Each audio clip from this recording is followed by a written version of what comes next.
What's going on, everybody? It's JJ here, and today we're going to be reacting to another WatchMojo video, and this is top 10 lethal anime techniques. I expect Kaioken and 8 Gates to be on here.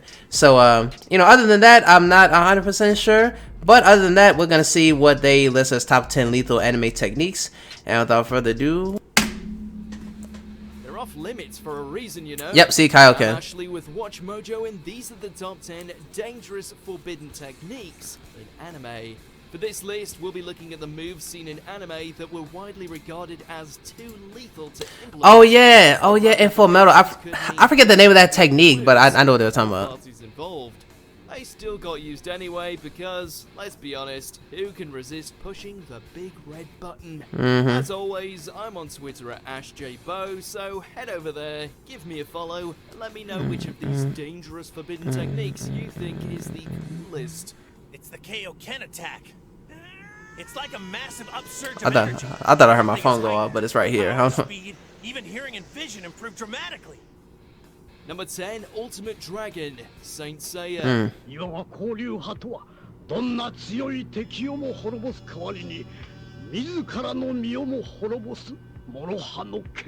It makes sense that someone who wears the mantle of the Dragon Saint would have. The first time I ever heard about anything of Saint Seiya was literally Jump Force. Ain't that a shame? Like, that's the first time I ever really saw his character, and then I looked up something about him after, and I was like, oh, that's where he's from.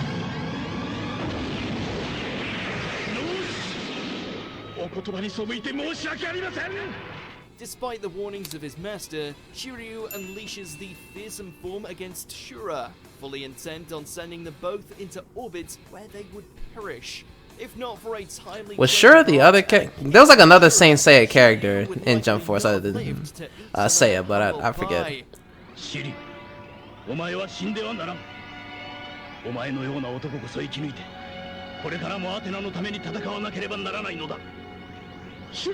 Number 9, Jin's final technique, Samurai Champloo.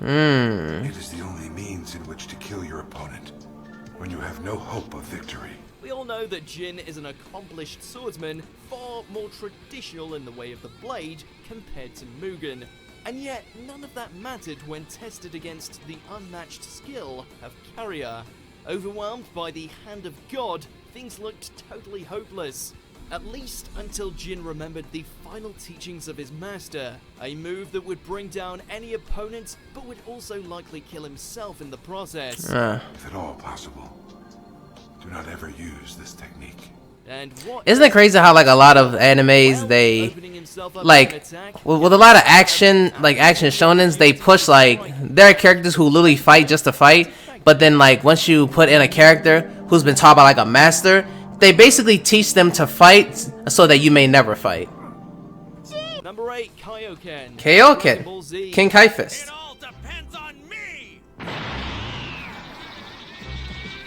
I like Kaioken. In comparison to Goku's most recent accomplishments, with all the transformations in Dragon Ball over the years, it got overwhelming. So I always liked Kaioken because it was more of a technique and not exactly a transformation. Even though it kind of treats it as far as the style, it looks like a transformation, but it's a technique. Reaching a power level of over 9,000, Goku was able to unlock, and plus he couldn't use it all the time. It's it actually puts a strain on his body. That's what I liked about it. Strength and speed far beyond the norm. Kaioken attack! Now what? And bro, can I just say, I don't know why Nappa has that mouth blast as a level 3 in Dragon Ball FighterZ. It didn't do anything to anybody. That King Kai insisted Goku never go past ×2. And we all know how that turned Body out. don't fail me now. Here goes nothing! Kaioken attack ×3! What? No! I told him not to go over a double! Number 7, Let's Steal. Let's Steal. I'm sorry, Master. I'm afraid once more. I remember this. You. Tough luck for Ishida. He spent all that time training to help rescue Rukia, invaded Soul Society, managed to shoot down one D-grade Shinigami, and then he just so happened to run into the crazy scientist who murdered his grandfather, prompting him to use the do-or-die Quincy technique that he really wasn't supposed to trigger prematurely. He's fast, but I can still dodge it.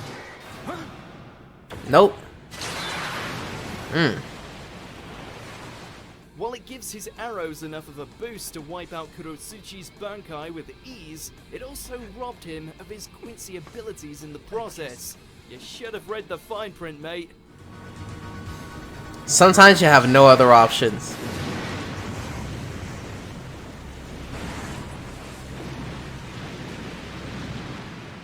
Number 6, Hiten Mitsurugi Ryu, Rurouni Kenshin.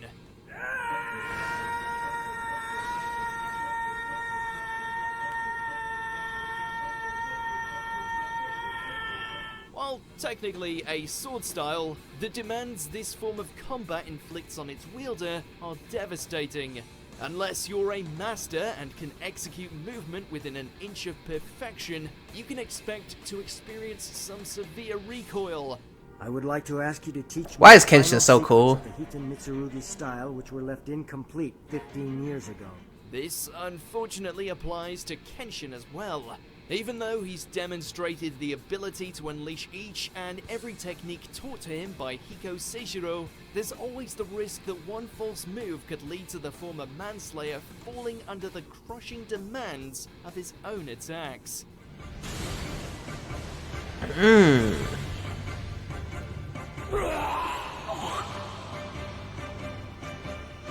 Number 5, Evil Eye, Black Clover. Oh. Reincarnation magic seems pretty much banned in every anime you come across, but only in this series. Oh, I guess he got one too. With this terrifying multiplier. By stockpiling the host When I see 3 eyes, I think of either Tien or Kaguya. I don't know why. Can awaken mid-fight with some When I see somebody have like another eye right here in their temple, I think of either Tien or Kaguya. Of this deadly power-up, imbuing members like Veto with it, who very nearly put an end to our favorite screaming Magic Knight.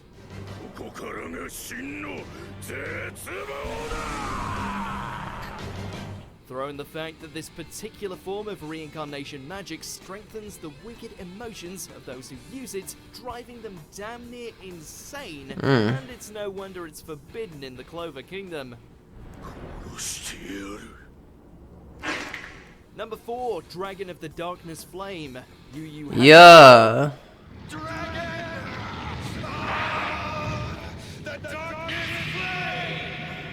That's dope. Man, what is it with dragons and their ludicrous requirements? Even amongst demons, this technique is feared, since it's Yu Yu Hakusho is so like dope. Dragon born of hellfire that can incinerate any target whatsoever. It's since gone on to become synonymous with the three-eyed edgelord of Team Urameshi almost as much as his sword, though he still had to pay the price for unlocking its potential. Once your own doom has been unraveled, I assure you there's no turning back. The first time he used it, he had to cash in his arm as a sacrifice. And even then, if he had not been sufficiently strong enough, there's a very good chance the dragon would have snacked on him instead. Darkness Flame! Number 3, Edo Tensei, Naruto series. Ah.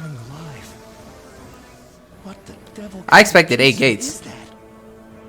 But Edo Tensei is a better one. Kind of ability that deserves to be labeled as taboo. It's bringing the dead back to life to be used as servants or weapons of war. Yeah, that makes As sense. you can imagine, such a tool is far too tempting for the ninja villains of this show to ignore. Hence why Orochimaru and Kabuto exploited it maliciously during their insipid crusades. Yeah. Sacrificing either weaker shinobi or white zetsus in order to bring back some of the strongest jutsu users from ages past Yep. as their unwilling slaves.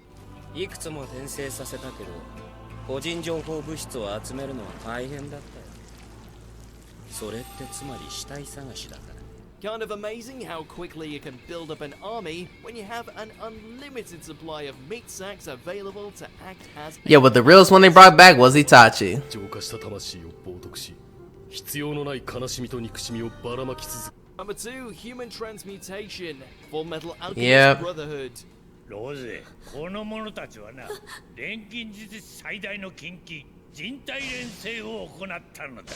You can make a weapon out of the earth itself, punch with the force of a bull, or even summon infernos from your fingertips. Just don't ever try to bring someone back from the dead. Yeah. Them's the rules of alchemy, and the Elric brothers paid the price for not heeding the warning.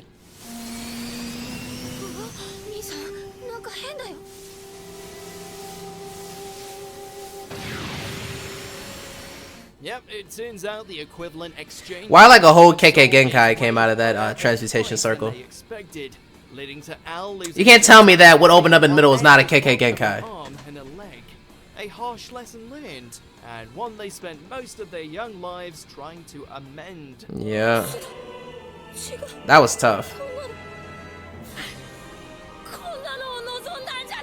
They literally lived a nightmare. Continue, be sure to subscribe. But it all worked out in the end, you know. The bell to get notified about our latest videos. You have the option. What would be number one now that I think about it? Occasional videos. I don't know. All of them. Most likely something I probably it's probably something I don't know.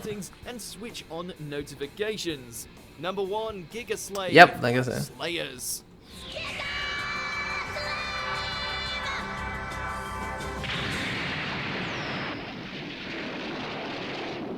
Because why just have a technique that can annihilate giant monsters when you've got an even stronger ace in the hole that could potentially wipe out the cosmos? Wow. That's no joke. Lena's ultimate attack, which summons part of the Lord of Nightmares into the physical realm, could potentially doom the entire universe if she slips up during her casting. Wow. Stop!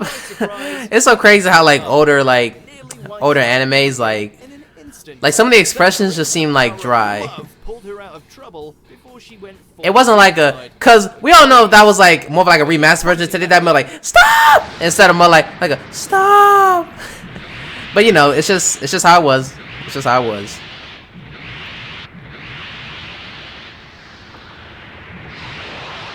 Do you agree with our picks? Check out this other. Yeah, this was a pretty good list. Edo Tensei was a better one. I don't know why I didn't think of that. I don't know why I automatically thought 8 Gates because I had just literally recorded a Naruto video. But yeah, like Edo Tensei, yeah, that makes sense. That makes a lot more sense because like I just thought I automatically went to just like opening all the 8 Gates because you know that's lethal because afterwards you're supposed to die. But of course in the 4th grade ninja war, Naruto literally becomes Jesus and says, "Hey, you good?"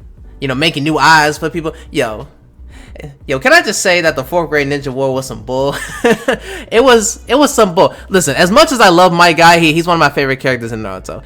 He should have died. Like he honestly should have died. And even though I don't watch Boruto, I can't imagine what purpose he would serve like after the fact. You know what I mean? Like what can he really teach Metal Lee? Like I don't know. That's just me. But who knows? Who knows? Somebody may watch Boruto or even read the manga and say, you know, something, hey, you know, he provides this, but I just don't see it.